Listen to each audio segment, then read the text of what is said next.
Sir, ಈಗ ಹಿಜಾಬ್ ವಿಚಾರದಲ್ಲಿ ಒಂದು ಆದೇಶ ಮಾಡಿದ್ದೀವಿ. ಧಾರ್ಮಿಕ ಸಂಕೇತಗಳ ವಿಚಾರದಲ್ಲಿ ಆರ್ಡರ್ ಆಗಿದೆ.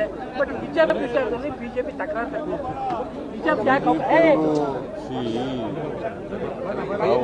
ಹಿಜಾಬ್ ಒಂದೇ ಅಲ್ಲ, ಶನಿವಾರ ಹಾಕೊಳ್ಳೋರು, ಶಿವದಾರ ಹಾಕೊಳ್ಳೋರು, ರುದ್ರಾಕ್ಷಿ ಹಾಕೊಳ್ಳೋರು ಅವರೆಲ್ಲರಿಗೂ ಕೂಡ ಹಾಕಬಹುದು.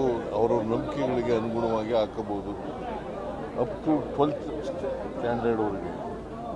ಅದು ಹೈಸ್ಕೂಲ್ ಇರಲಿ, ಕಾಲೇಜ್ ಇರಲಿ, ಪ್ರೈಮರಿ ಸ್ಕೂಲ್ ಇರಲಿ, ಎಲ್ಲಕ್ಕೂ ಕೂಡ ಅನ್ವಯ ಆಗ್ತದೆ.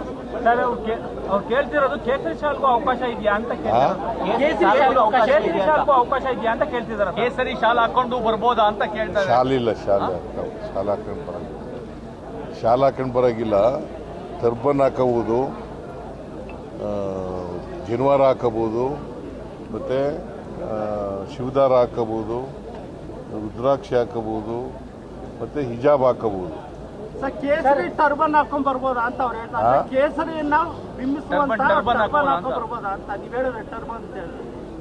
ಟರ್ಬನ್ ಅಂತಂದ್ರೆ ಈಗ ಪ್ರಾಕ್ಟೀಸ್ನಲ್ಲಿ ಇರೋ ಅಂಥದ್ದು ಹೊಸ್ದಾಗಿ ಮಾಡೋಕ್ಕಾಗಲ್ಲ.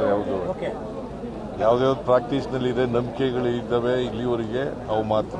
ಸರ್, ಈಗ ಪ್ರೈಮ್ ಮಿನಿಸ್ಟರು ಸೇವ್ ಮಾಡಬೇಕು, ಡೀಸೆಲ್ನ ಸೇವ್ ಮಾಡಬೇಕು ಅನ್ನೋ ಕಾರಣಕ್ಕೋಸ್ಕರವಾಗಿ ತಮ್ಮ ಕಾನೂನೇ ಬೆಂಗಾವನ್ನೇ ಕಟ್ ಮಾಡ್ಕೊಂಡಿದ್ದಾರೆ. ಆ ಥರದ ಪ್ರಾಕ್ಟೀಸ್ ಬೇರೆ ಸ್ಟೇಟ್ಗಳಲ್ಲಿ ತುಂಬ ಕರ್ನಾಟಕದಲ್ಲಿ ನಡೆಯುತ್ತೆ. ಬೇರೆ ಸ್ಟೇಟ್ಗಳಲ್ಲಿ ಇದೆಯಾ ಅಂತ ನೋಡೋಣ. ಕರ್ನಾಟಕದಲ್ಲಿ ನೀವು ಏನೇ ಮಾಡಿದ್ರೂ ಕೂಡ ಅದು ತಾತ್ಕಾಲಿಕ ಆಗ್ತದೆ. ಮತ್ತು ಇವರು ಪ್ರೈಮ್ ಮಿನಿಸ್ಟರ್ ಹೇಳಿರ್ತಕ್ಕಂಥದ್ದು ಅದು ಸರಿಯಾದಂಥ ಕ್ರಮ ಅಲ್ಲ. ಅದ್ರ ಬದಲು ಈಗ ಬೇರೆ ದೇಶಗಳ ಜೊತೆ ನೀವು ಮಾತಾಡಿ, ಈಗ ಬೇರೆ ದೇಶಗಳು ಜೊತೆ ಮಾತಾಡಿ ಅವ್ರಿಗೆ ಒಂದು ಇನಾನಿಮಸ್ ಇದಕ್ಕೆ ಬರೋದು, ಕಾನ್ಸಿಯಸ್ ಬರೋದು ಒಳ್ಳೇದು. ಸರ್, ತಾವೆಲ್ಲ ಜೈಲಿಗೆ ಹೋಗ್ತಿದ್ದೀರಾ ಸರ್? ಹೈಕಮಾಂಡ್ ಭೇಟಿ ಮಾಡಿ ಜೈಲಿಗೆ ಏನಾದ್ರು ಹೋಗ್ತಾ ಇದ್ದೀರಾ ಸರ್? ಜೈಲಿಗೆ ಹೈಕಮಾಂಡ್ ಭೇಟಿ ಮಾಡೋದಕ್ಕೆ ಸಂಪುಟ ಪುನರಚನೆ ವಿಚಾರ, ಕ್ಯಾಬಿನೆಟ್ ಪುನರಚನೆ ವಿಚಾರ ಇಲ್ಲ, ಅವ್ರು ಕರೆದಾಗ ಹೋಗ್ತಾರೆ. ಅಲ್ಲ 15ನೇ ತಾರೀಕು ಫಿಕ್ಸ್ ಆಗಿದೆ. ನಿನ್ಗೆ ಹೇಳ್ಬಿಟ್ರ? ಅಲ್ಲ, ನೀನ್ ಹೇಳಿದ್ರೇನೆ. ನಮಗೆ ಹೇಳಿಲ್ಲ ಸರ್. ಮತ್ತೆ 15 ಅಂತ ಯಾಕೆ ಹೇಳಿದೆ?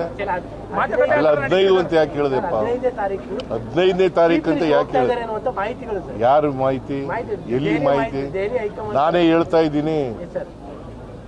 ನಾನೇ ಹೇಳ್ತಾ ಇದ್ದೀನಲ್ಲ, ಮಾಹಿತಿ ನಿಂಗೆ ಯಾಕೆ ಹಿಂಗ್ ಸಿಗುತ್ತೆ?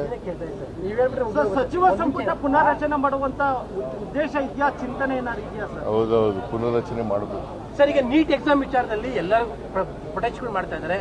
ಹೈಯರ್ ಎಜುಕೇಶನ್ ಮಿನಿಸ್ಟರ್ ಹೇಳ್ತಾ ಇದ್ದಾರೆ ನಮಗೆ ಕೊಟ್ಬಿಡಿ ನೀಟ್ ಮಾಡೋ ಜವಾಬ್ದಾರಿ ಅಂತ. ತಾವೇನಾದ್ರು ಆ ಥರದ ಪ್ರಪೋಸಲ್ ಇಟ್ಕೋತೀವಿ? ನೋಡಪ್ಪ, CET ನಾವು ಮಾಡಿದ್ದು, ಅವರು ನೀಟ್ ಅಂತ ಮಾಡಿದ್ರು. ಅದನ್ನು ಸರಿಯಾಗಿ ಮಾಡದೆ ಹೋದ್ರೆ ಈಗ ಪಾಪ ಓದಿರತಕ್ಕಂಥ ಪರೀಕ್ಷೆ ಬರೆದಿದ್ದವು ಅವೆಲ್ಲ ಏನಾಗಬೇಕು ಅವ್ರ ಕತೆ? ನೀವು ಮೊದಲು ಕೇಂದ್ರ ಸರ್ಕಾರನ ಟೀಕೆ ಮಾಡಿ.